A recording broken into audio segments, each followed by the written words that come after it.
అప్పుల బాధలు వెంటాడుతున్నాయా? అయితే 6 JVR వారి జాతిరత్నాలు ధరించండి. నమస్తే. గండికోట పర్యాటక ప్రాంతంలో ఇంటర్ విద్యార్థిని వైష్ణవిని దారుణంగా చంపేసి ముళ్ల పొదల్లో పడేశారు. ఈ కేసు జరిగి దాదాపు 10 రోజులు దాటిపోయింది. 11వ రోజు 12వ రోజు జరుగుతుంది. 14వ తారీఖు ఆమె హత్య చేయబడింది.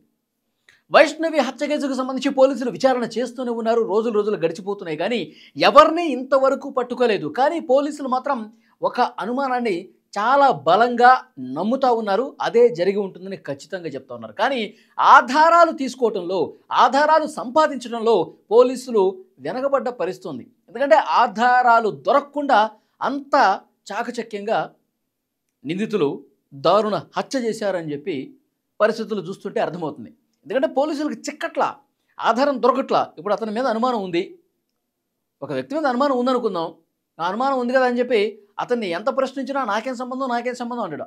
ఆధారాలు ముందు పెట్టి ప్రశ్నిస్తే ఆధారాలు ఉంటే కదా అతన్ని అరెస్ట్ చేసి కోర్టు ముందు ఇవిగో ఆధారాలని చెప్పి ప్రొడ్యూస్ చేసేది. ఆధారాలు లేనంతకాలం ఏమీ చేయలేము. సో డెఫినెట్గా ఈ కేసులో అదే జరుగుతోంది. కానీ మనకు ఇప్పటి వరకు పోలీసులు చేసినటువంటి ఇన్వెస్టిగేషన్ బట్టి, ఇప్పటి వరకు సేకరించినటువంటి సమాచారాన్ని బట్టి వాళ్ళకి అర్థమైంది ఏంటి అంటే కుటుంబ సభ్యుల పాత్ర ఉంది అనేది చాలా క్లియర్గా అర్థమైపోతుంది. కుటుంబ సభ్యులకి వ్యతిరేకంగా ఎలాంటి ఆధారాలు బయటపడకపోయినా ఈ జరిగినటువంటి పరిణామాలన్నీ కూడా అబ్జర్వ్ చేస్తే తల్లిదండ్రులు, అన్నలు వీళ్ళే వైష్ణవిని చాలా దారుణంగా చంపించేశారు అన్నది క్లియర్గా అర్థమైపోతుంది. ఎందుకంటే 8:30 గండికోట ఆ ముఖద్వారం వద్ద, గండికోట పర్యాటక ప్రాంతం ముఖద్వారం వద్ద లోకేష్తో కలిసి కనిపించింది. తల్లిదండ్రులకు తెలిసింది.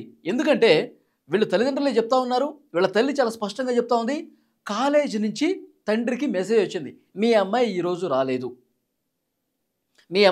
రాలేదు అని చెప్పి మెసేజ్ వచ్చింది. అది చూసినటువంటి తండ్రి అక్కడ ఉన్నటువంటి కాలేజ్ దగ్గర వాళ్ళని ఎంక్వైరీ చేశారు. అక్కడ ఉన్న ఫ్రెండ్స్ని అడిగారు. లోకేష్తో కలిసి గండికోటకు వెళ్తానని మాకు చెప్పిందని చెప్పి క్లియర్గా చెప్పేశారు ఫ్రెండ్స్. అప్పుడే ఈ తల్లిదండ్రులు అనుకున్నారు, ఇది ఎంత చెప్పినా వినటం లేదు, మనం ఎన్నిసార్లు కొట్టినా తిట్టినా మారటం లేదు, ఇంకా ఎప్పటికీ లోకేష్ గారి చుట్టూనే తిరుగుతూనే ఉంది, దీన్ని అంతం చేయాలి, దీన్ని సమాజంలో లేకుండా చేయాలని చెప్పి ఇంత దారుణానికి ఒడిగట్టినటువంటి పరిస్థితి ఉంది అని చెప్పి చాలా స్పష్టంగా పోలీసులకు అర్థమైంది. ఎందుకంటే 8:30కి గండికోట దగ్గర కనిపిస్తే వెంటనే అన్నకి చెప్పేశారు, సురేంద్ర అన్న, దాన్ని నువ్వేం చేస్తావో తెలియదు, అది బతికుండకూడదని చెప్పి తల్లిదండ్రులు సురేంద్రకి చెప్పి పంపించారు. అందుకే అతను వెంటనే అక్కడికి వెళ్ళాడు. అక్కడ కనిపించలా. ఈ సురేంద్ర అనేవాడు ఇంకా వీళ్ళ బ్రదర్స్ ఉన్నారు కదా, బ్రహ్మయ్య, కొండయ్య, వీళ్ళకి ఇన్ఫర్మేషన్ ఇచ్చారు. గండికోటలోనే ఉంది, ఎక్కడుందో వెతకండి, వెతికి దాని పని ఖతం చేయండి. వాళ్ళ అమ్మ చెప్పింది, ఇప్పుడు నాకు ఫోన్ చేసి చెప్పింది, అది వద్దు, వైష్ణవిని ఎన్నిసార్లు మందలించినా మాట వినటం లేదు, ఇంకా వాడి చుట్టూనే తిరుగుతుంది, మన కుటుంబ పరువు రోడ్డు మీద పడేసింది.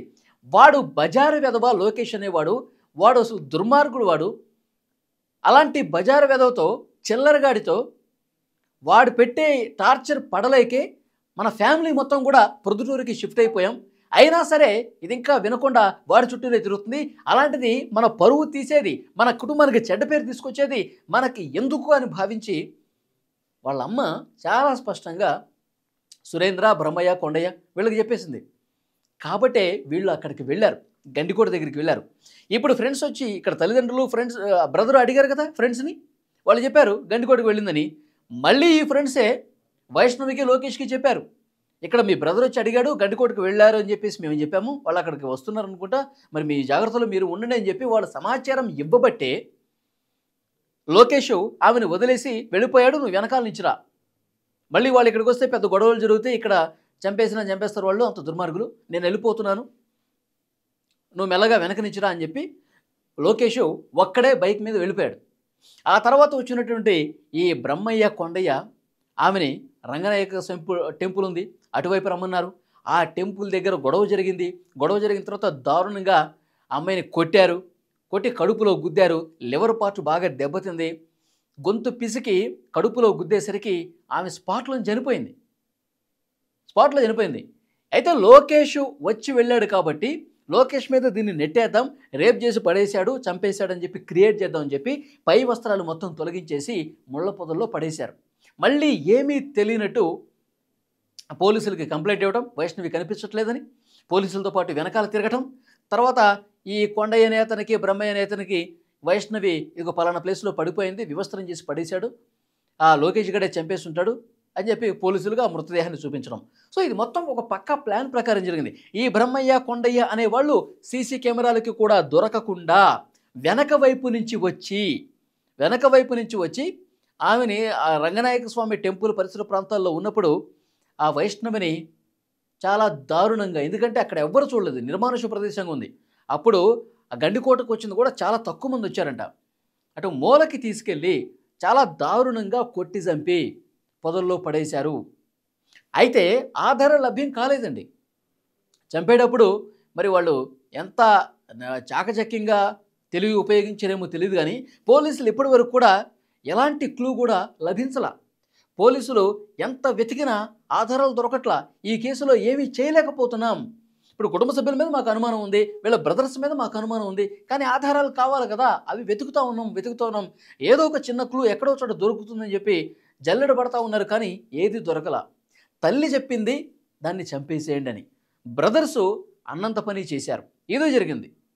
కానీ పోలీసులు మొత్తం విచారణ చేసి నిందితులు ఎవరో తేల్చి మొత్తం కూడా మీడియా ముందు ప్రజలకు వివరించాలంటే కొన్ని ఆధారాలు ఉండాలి. మీరు ఎట్లా చెప్పగలుగుతున్నారు, ఏంటి మీ ఆధారం అంటే, ఒకటి వాళ్ళు ఒప్పుకొని ఉండాలి, లేదు అంటే కనుక ఆధారాలు సంపాదించాలి. ఇవి రెండు జరగట్లా. అందుకే ఈ కేసులో ఇంత చిక్కుముడి కనిపిస్తోంది. అందుకే ఈ కేసుకు సంబంధించి వివరాలు బయట పెట్టలేకపోతున్నారు. ఈ ఘటన జరిగిన తర్వాత next day Kurnool range DIG Koya Praveen గారు అక్కడికి వెళ్ళి మొత్తం వెతికారు, ఘటనా స్థలం మొత్తం పరిశీలించారు. మాకు కొన్ని ఆధారాలు దొరికేశాయి, ఈ సాయంత్రం మొత్తం చెప్పేస్తాడు మా ఎస్పీ గారు అని చెప్పి ఆయన ప్రకటన చేశాడు. కానీ ఏం లాభం, ఏమి దొరకలా. ఉన్న ఆధారాలు కూడా వీగిపోయినట్టుగా తెలుస్తోంది. ఎలాంటి సమాచారం ఇప్పటికైతే లేదు. అందుకే 10 రోజులైనా ఇంకా బయట పెట్టలేకపోవడానికి కారణం ఏంటి అంటే, కుటుంబ సభ్యులే చంపారు, కుటుంబ సభ్యులు అసలు అనుమానం రాకుండా ఆధారాలు లేకుండా దారుణంగా చంపి పడేశారు అనేది ఇక్కడ క్లియర్గా కనిపిస్తున్నటువంటి వాస్తవం. మరి ఈ కేసులో పోలీసులు ఇంకా ఏం తెలుస్తారు? వీళ్ళ మీద బలమైనటువంటి అనుమానం ఉంది, ఇదే జరిగిందని నమ్ముతున్నారు. కానీ ఉన్నట్టు 99% దీని మీద వాళ్ళకి నమ్మకం ఉంది. కానీ మిగతా 1%ను కూడా మనం ఎందుకు వదులుకోవాలి, వీళ్ళు ఒకవేళ కాకపోయి ఉంటే అని చెప్పి మొత్తం ఆ రోజు 8 గంటల నుంచి మధ్యాహ్నం 2 గంటల వరకు గండికోటకు ఎవరెవరు వచ్చారు, టూరిస్టులు ఎవరెవరు వచ్చారు, బయట వ్యక్తులు ఎవరెవరు వచ్చారు, ఇవన్నీ కూడా వాళ్ళ లిస్టు తెప్పించుకుంటున్నారు. వాళ్ళ ఫోన్ నెంబర్లు, కాల్ రికార్డింగు, కాల్ డేటా, వాళ్ళ పుట్టు పూర్వోత్తరాలు అన్నీ కూడా పరిశీలిస్తూ ఉన్నారు. కానీ ఆ 150 మందిలో ఒక్కడంటే ఒక్కడు కూడా ఈ కేసులో ఉన్నాడని చెప్పి తెలియలేదు. దాంట్లో కూడా ఆధారాలు సంపాదించలేకపోయారు. ఏమో ఆ 150 మందిలో ఆ టూరిస్టులో కూడా ఎవరు ఉండకపోవచ్చని సమాచారం, కుటుంబ సభ్యులే చేసి ఉండొచ్చని సమాచారం. ఎందుకంటే ఏదైనా అల్లరిమూకలు చేసినా, ఏదంటే అక్కడ టూరిస్టులు, అక్కడ పర్యాటక ప్రాంతానికి వచ్చిన వాళ్ళు పర్యాటకులు ఎవరైనా చేసినా ఈ అమ్మాయిని ఏదన్నా అఘాయిత్యం చేసి ఉండేవాళ్ళు.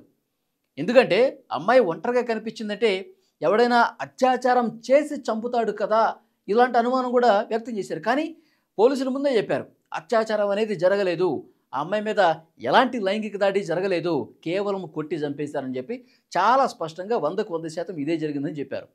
సో డెఫినెట్గా మరి ఆ అత్యాచారం చేయబోతున్నటువంటి క్రమంలో ఆమె తీవ్రంగా ప్రతిఘటిస్తే, ఆ పెనుగులాట్లో దాడి చేస్తే చనిపోయిందా, ఇది కూడా ఒక అనుమానం ఉంది. కానీ దానికి సంబంధించి ఎలాంటి ఆధారం కూడా లేదు.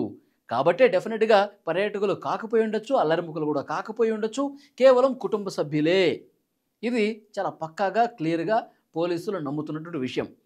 చూద్దాం, ఇంకా రాబోయే రోజుల్లో బలమైనటువంటి ఆధారాలు సంపాదించడానికి ప్రయత్నాలు చేస్తూ ఉన్నారు. మరి ఆధారాలు లభ్యమవుతాయా, లేకపోతే కేసును క్లోజ్ చేస్తారా? మరి కుటుంబ సభ్యులకి ఏం చెప్పకుండా, కుటుంబం పక్కన పెట్టండి, ఈ ప్రపంచానికి సమాధానం చెప్పాలి, అక్కడ ఉన్న స్థానిక ప్రజానీకానికి సమాధానం చెప్పాలి. అమ్మాయి ఎట్లా చనిపోయింది అనేది ఇట్లా గాలి కుదిలిస్తే ఇక పోలీసు వ్యవస్థ ఎందుకు, దర్యాప్తు బృందాలు ఎందుకు? సో డెఫినెట్గా వాస్తవాలు వెలికి రావాలి. మరి ఆధారాలు సంపాదించుకుని ఒక ప్రెస్ మీట్ అయితే పెట్టాల్సిన అవసరం ఉంది. పోలీసుల్ని నేను డిమాండ్ చేస్తా ఉన్నా. 10 రోజులు దాటిపోయింది కాబట్టి ఈ కేసులో చాలా అనుమానాలు కనిపిస్తూ ఉన్నాయి, చాలా డౌట్స్ నేను చెప్పినట్టు ఉన్నాయి చాలామందికి. ఏదో ఒకటి చెప్పాలి. పోలీసులు ప్రెస్ మీట్ పెట్టి ఈ 10 రోజుల పాటు ఈ కోణాల్లో మేము ఇన్వెస్టిగేట్ చేశాం, కానీ మా దగ్గర ఈ ఆధారాలు ఉన్నాయి, లేదంటే అసలు ఆధారాలు ఏమీ మాకు దొరకలేదు. ఇప్పటివరకు జరిగిన ఇన్వెస్టిగేషన్ని చెప్పాల్సినటువంటి అవసరం ఉందిగా. సో చూద్దాం మరి చెప్తారా లేదా, ఈ కేసుని వాళ్ళంతటి వాళ్ళే క్లోజ్ చేసేసుకుంటారా, కాలమే సమాధానం చెప్పాలి. ఈ వీడియో మీద తప్పకుండా మీ అభిప్రాయాన్ని కామెంట్ రూపంలో తెలియజేయండి. ఎందుకంటే 11-12 రోజులు అయిపోతుంది వైష్ణవి చనిపోయి, కనీసం ఒక్క ఆధారం కూడా దొరకని పరిస్థితి ఉందంటే ఎలా అర్థం చేసుకోవాలి? ఎంత టెక్నాలజీ ఉంది, అన్ని కోణాల్లో దర్యాప్తు చేస్తామన్నారు. మరి వైష్ణవి కుటుంబ సభ్యులా, లేకపోతే టూరిస్టులా, లేకపోతే అల్లరిమూకలా, వాళ్ళ బ్రదర్సా, ఎవరనేది కూడా తేల్చాలి కదా. ఒక క్లారిటీ ఇవ్వాలి. మరి మీరేమనుకుంటున్నారో కామెంట్ బాక్స్లో తెలియజేయండి.